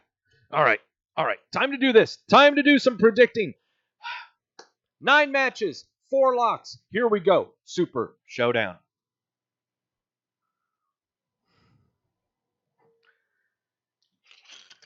I need sources. I need help. I need help. This is not how you do ice. It's not how you do ice, but it makes for a great visual. All right. 9 matches, 4 locks. For each locked prediction that I get wrong, we take a shot of the Luna Azul Blanco tequila for the next show. I know everyone is hoping that I'm doing 4 shots on the next show, but dear God, I hate tequila. We went a perfect 5-0 on NXT TakeOver 25 last Saturday. We are going to try to do a perfect 9-0 for this show. So here we go. Why does everyone look like that looking at us right now? It's because that is a battle royale from WrestleMania. That is the battle royale from WrestleMania. And this is the kind of match we're going to be seeing at Super ShowDown. But there's going to be 50 bodies in that ring, and people are going to be going over the top rope. Who in the hell am I going to pick to win this? Gills is telling me Usos versus the Revival is going to be on the kickoff show. Okay, so I can knock that 2 out. Those 4 guys out. Whew. Drew McIntyre doesn't have a match. Do they win anything in this battle royale? Absolutely not. I don't know if there's a trophy. I don't know. I don't know if anyone gets any real shaking hands with the Killer Prince. You know, I don't know.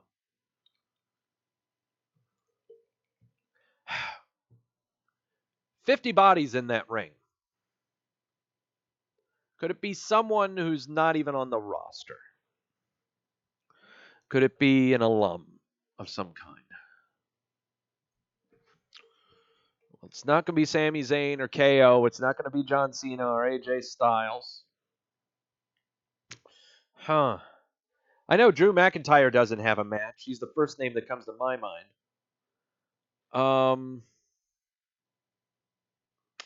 Huh. I feel like that's who I got to go with. I don't think Daniel Bryan's going to be at this show either. He's not going to be there. Rowan's not going to be there. Lars Sullivan's not going to win it. He's got a match. It's got to be a big guy. Got to be a big guy of some kind. I really have a feeling it's going to be Drew McIntyre. That's the only real name that's coming to my mind right now. I'm trying to think of someone who does not have a match on the card. Is what I'm thinking of. A big name that does not have a match. Let's see. Consult the list, Doug. You've got your database here. Let's go over and look through some names here that may be showing up here.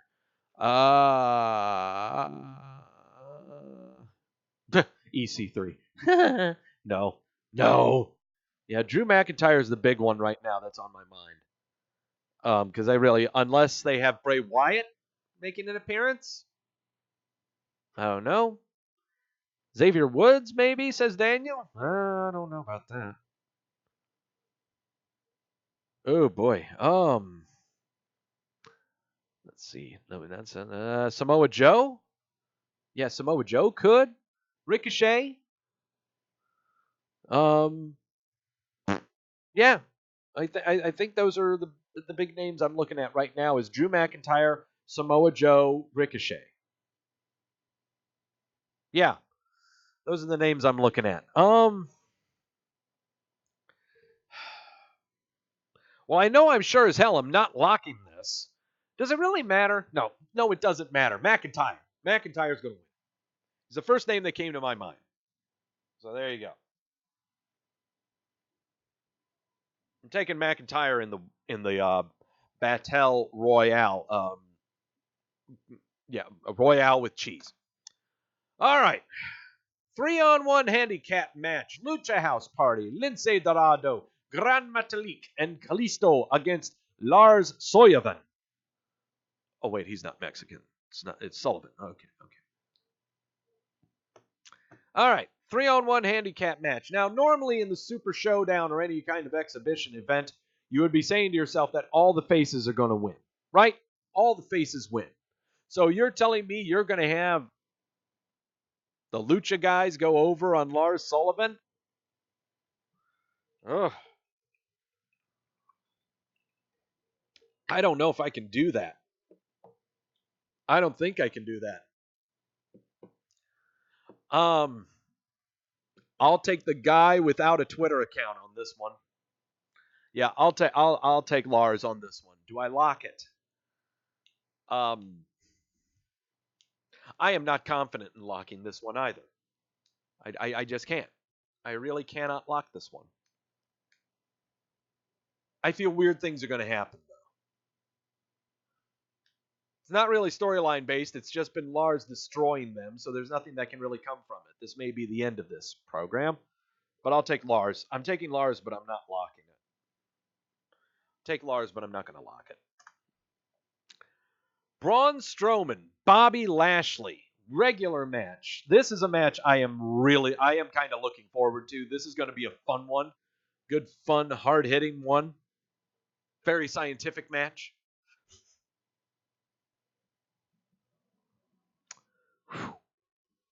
This one also seems like a no-brainer, but it seems like a no-brainer, doesn't it? It is. I mean, hell, the guy that won your greatest Royal Rumble got a big-ass trophy and shook hands with a murderer. Yeah, why not? I'll take Braun in this one.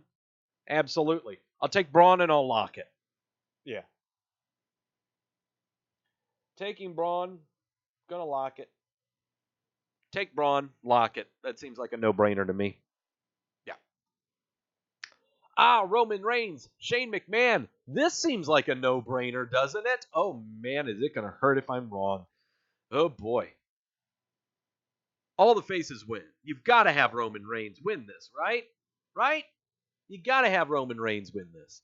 Even though Shane McMahon won the Best in the World tournament.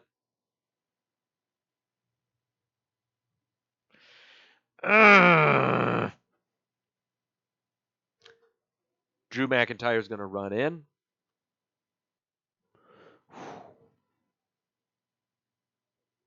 Man. God, don't get me wrong. I can see Roman winning this, even with Drew McIntyre or someone coming in to butt in. But, what does the story dictate? Well, the story's been telling us that Shane has had the upper hand on Roman Reigns for the past week. We know it stems from Shane is angry that Roman punched his father in the face, and Shane's acting like a hypocrite because he doesn't like people who punch fathers in the face.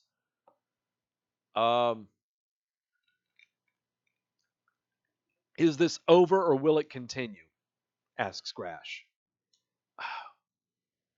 if we have it carry on, it carries on into Stomping Grounds, which is 3 weeks from, it's in 3 weeks. What can you build within that 3 weeks time, and what match are we building for 3 weeks time? Are we going to be doing Roman Reigns versus Drew McIntyre with Shane in some capacity doing something? Are we going to have it? We're going to have a tag match of Roman and Miz versus Shane and Drew McIntyre. Drew McIntyre is going to be a part of this. Okay. All right. I got you. So we play into this. Okay. If Roman Reigns wins this, will we see retaliation? Absolutely. We'll see Drew McIntyre come in and we'll have Roman versus Drew McIntyre again, is what we'll have. If Shane McMahon wins, it's still going to carry on, and we'll have the two of them going at it again, but probably this time with a stipulation involved, whether it be last man standing or a no DQ match, maybe a 3 stages of hell match. Take your pick, okay? But I have a feeling this is not ending.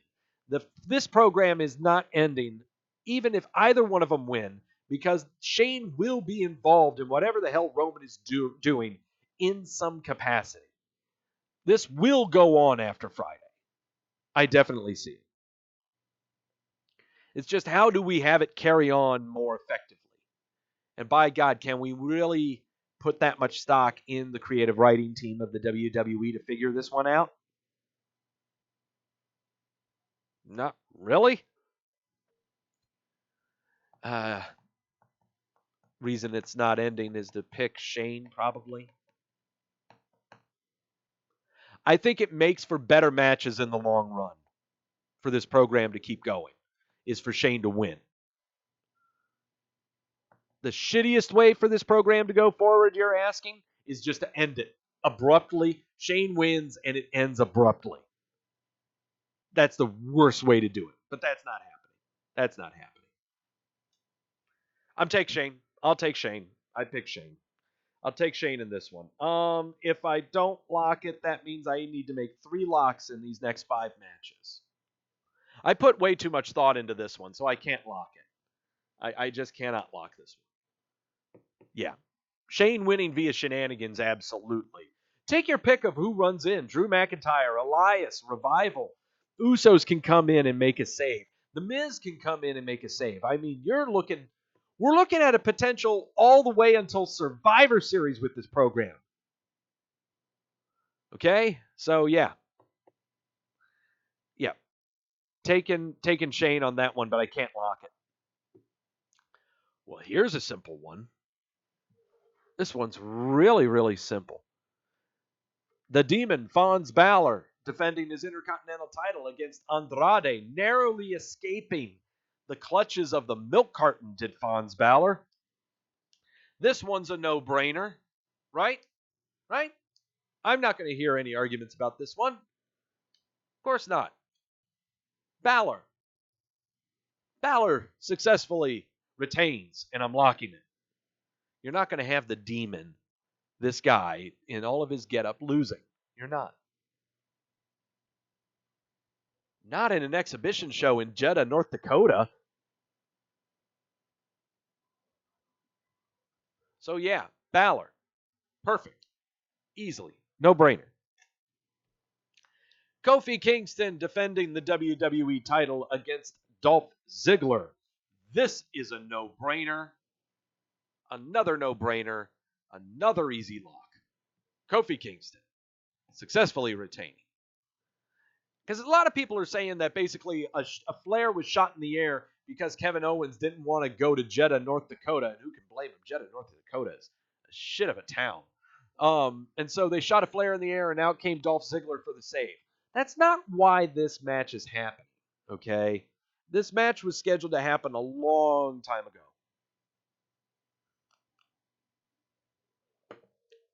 So, I just see this being a one-off, is what I'm seeing. I got Kofi in this one. Kofi wins, and I'm locking it. Yeah. Seems simple to me.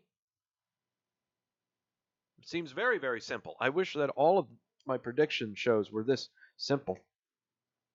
Seth Rollins defending the Universal title against Karen Corbin.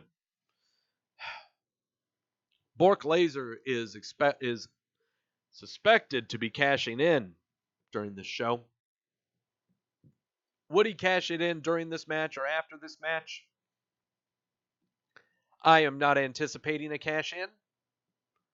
I am anticipating this match going on, and Seth Rollins, wins, but then Corbin beats him up after the match, beats him up pretty decisively, gives him an end of days, beats him up with a chair. Out comes Brock Lesnar. Make a bum rush down to the ring to try to cash in. Someone makes a save. Someone makes a save. Someone is going to make a save to prevent Bork Laser from cashing in on Friday. It can't be Roman Reigns, because we have Roman Reigns carrying on with his program with Shane McMahon. I'm looking at Braun Strowman.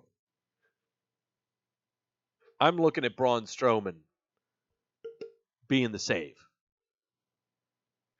I look at Braun Strowman being the save for Seth Rollins to plant the seeds for a match between those two later down the line.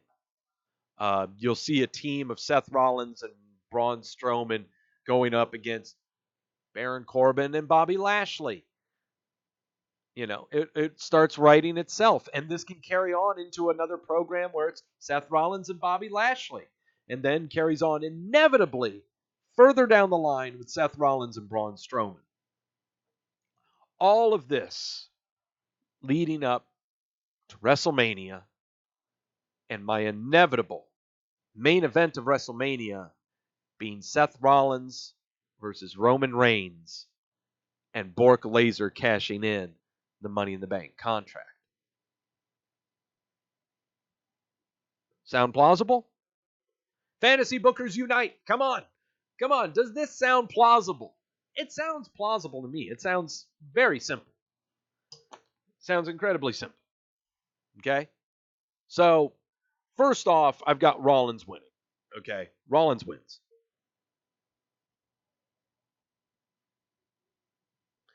So, I got Rollins winning, but am I locking it? I want to save the suspense for one of the two old fart matches. Okay? So, it's time. I've got one more lock out of these two matches.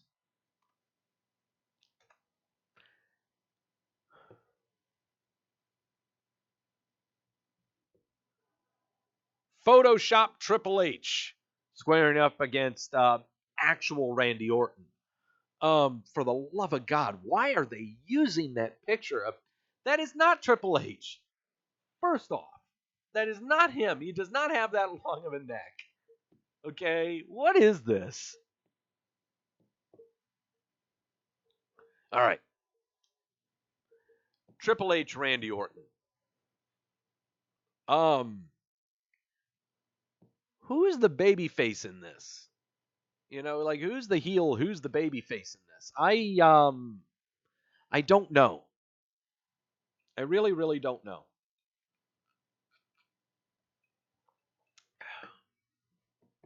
And this kind of is a tough one.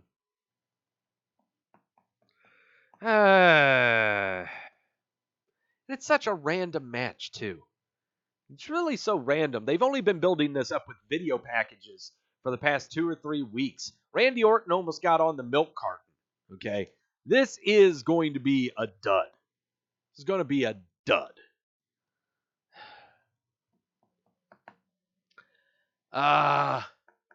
Shenanigans involved? Maybe. What are we carrying from this? We aren't carrying on a program from this. This is just an exhibition match.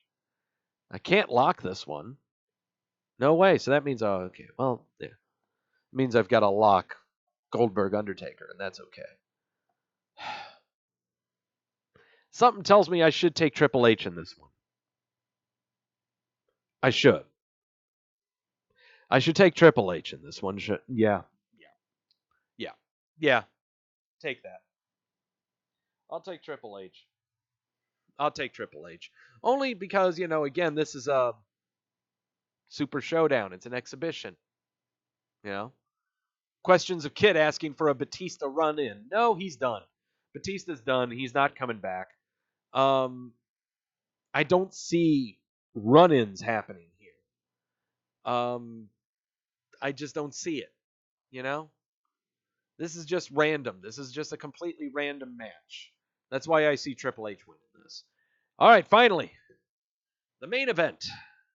First time ever that these two are going to be facing each other. Undertaker versus Goldberg. Final lock. This seems like a no-brainer to me. This really seems like a no-brainer. There is no program to follow with this. This is probably going to end up being a no DQ match while the show is going on.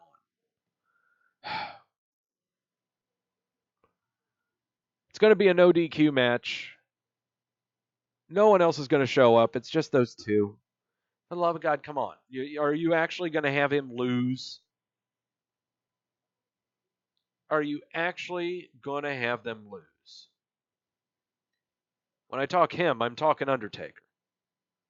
Are you really going to have the Undertaker lose in this event? Really? You can't. I just don't. Yeah. I got to take Undertaker and I got to lock it. Yeah. Do I see a run-in? Well, here's the other thing too: is you got to remember later on this year they're doing another one of these shows out of Jeddah, North Dakota. Okay, so they're going to be doing another one of these later on in the fall of this year. If that is the case, you'll see another old fart match. Undertaker Sting. The old fart's coming out of the woodwork. You'll finally get your Undertaker Sting. You finally get your Undertaker Sting match in the shadow of Jeddah, North Dakota. You don't want to piss off the North Dakotans. That's right, Andrew. You don't. So I've got to take Undertaker. You can't have him lose. I can't. Other run-in? I mean, I don't see a run-in happening.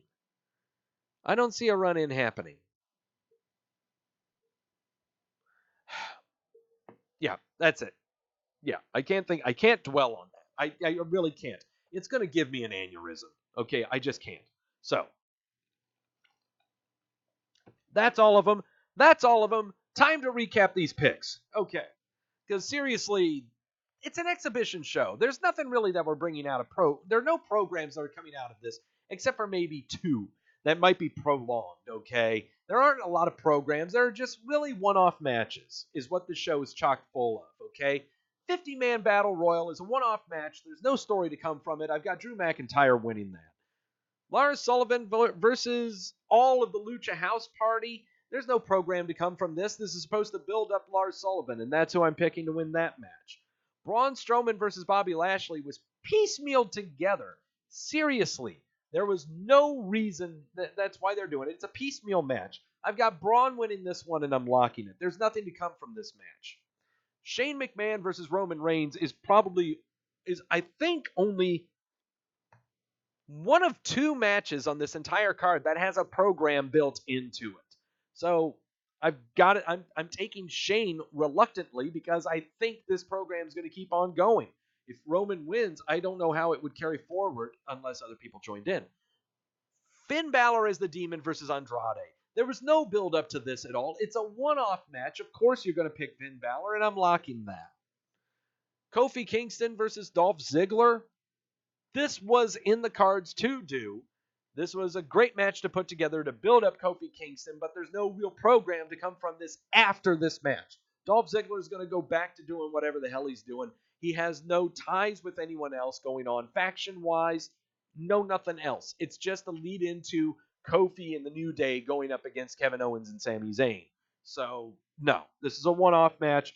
Kofi retains, locking it.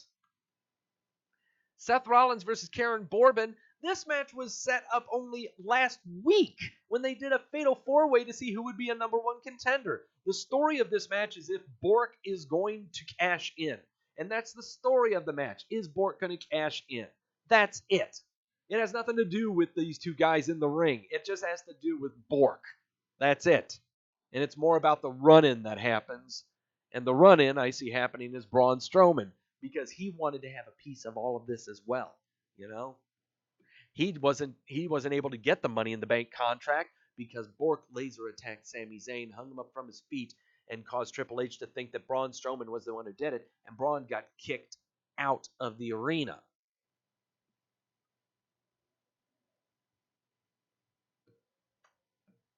Triple H versus Randy Orton is an exhibition match, a one-off match. There's no program to come out of this at all.